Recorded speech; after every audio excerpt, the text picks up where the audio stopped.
Hi guys! So ayan, tapos na ako sa dialysis. So, success naman tayo sa ating goal. Naka 4 hours tayo, naka low dose heparin, naka flashing, and naka hep wash. So, nagawa natin lahat yon.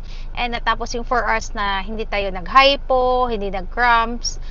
Kaso lang, dahil dinagdagan ko ng 400 ml yung aking goal na dapat 1.9 lang yung gain, dapat pala target na lang talaga ako sa kung ano lang yung gain ko kasi pinasobraan ko, medyo sumakit yung tenga ko bandang last hour, para talaga siyang sobrang dry na dry, pati yung lalamunan ko. Kaya I decided, kahit ayaw ko, kasi kapag tinanggal mo yung yung UF mo, yung goal mo, mawawala yung profiling, kaya magugulo yung buong setup mo sa presets ng machine.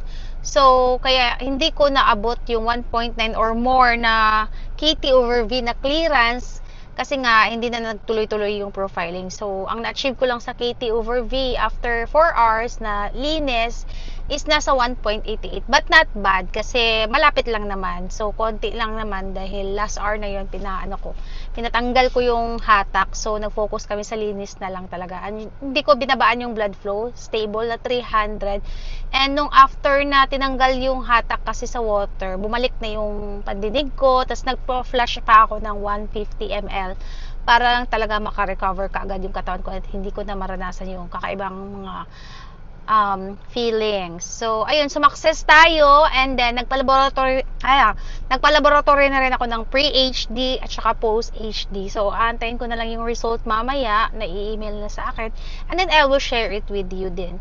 So para makita nyo lang kung ano yung difference ng same day na pre-HD na labs at saka post-HD.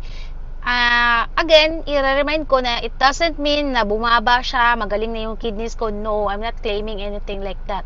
Ang gusto ko lang i-show sa inyo yung efficiency ng linis talaga using HDF machine, and gaano kalayo yung difference kapag HDF to conventional dialysis machine yung ginamit during dialysis. So, attainable yung magandang linis ng katawan sa dialysis kapag naka-HDF ka without compromising your heart, kasi nga hindi naman basta-basta binibigay yung HDF kapag hindi condition yung heart mo. Chine-check talaga. Number 1 requirement is your cardio clearance.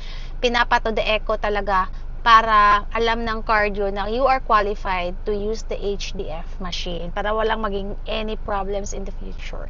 Okay, so kita-kita nyo na ang boses ko, nag-shrink na ng konti dahil nga pinasobran ko ng 400 ml. So, yun lang. Ingat kayo guys. Bye! Matutulog na ako.